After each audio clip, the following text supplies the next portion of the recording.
No matter what political party you subscribe to is like awful. It's a sign that democracy is deteriorating. Regardless of what he says, I don't think he has much of a filter, but hopefully maybe the speechwriters will put something in.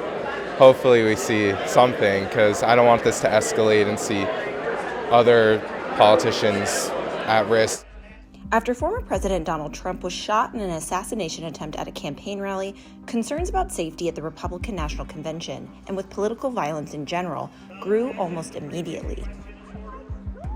But I think it's something that we need to remain cognizant of and to remember our history, to remember our past. That politics can get very heated, and we need to bring the temperature down. Over 70% of voters who either support Trump or Biden cited the future of democracy as a major election issue. With disinformation on the internet and a growing mistrust in media, online spaces amplify this political polarization. Again, it's legacy media, national media specifically, and also the rhetoric of certain politicians.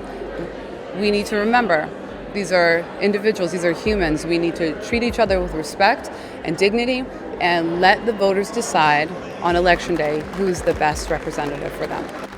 A report from the Southern Poverty Law Center's Year in Hate and Extremism for 2023 documented a rise in extremist groups in every state in the U.S. After the Capitol insurrection, the document states that extremists have been working to legitimize insurrection, paint hate as virtuous, and transform conspiracy theories into truth, all in preparation for one of the most significant elections in U.S. history. Politicians from both sides of the aisle have experienced political violence. Former Congresswoman Gabby Giffords was shot when she was a new senator back in 2011, and Congressman Steve Scalise was shot in 2017 during practice for the annual congressional baseball game. There was even a foiled kidnapping attempt on Michigan Governor Gretchen Whitmer. President Biden and other politicians have denounced the political violence while calling for calm and decency. Clearly, there's hot rhetoric on both sides.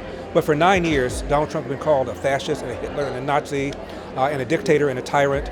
And that's just absolutely hideous. And you know they don't even mean it, because after this assassination attempt, all of a sudden Biden picks up the phone, calls Trump, wishes him good wishes, wishes Melania good wishes, and the Democrats have done that.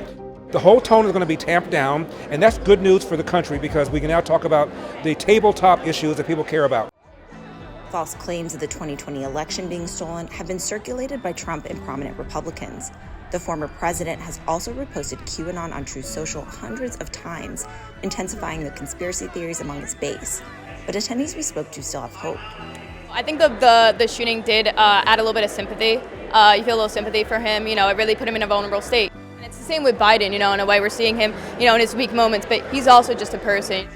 Definitely worried that the heat has turned up, quite substantially. I think this shooting was the climax of that. I'm actually hoping, though, that could be a turning point. I'm starting to see, I feel like there's some unity. Unity is becoming the theme of this convention now. Unity is becoming the theme of our conversations now. I'm hoping this could be the climax and turn things around. Hey, thanks for watching. If you like this video, check out these other videos from USA Today to stay up to date with all the latest news.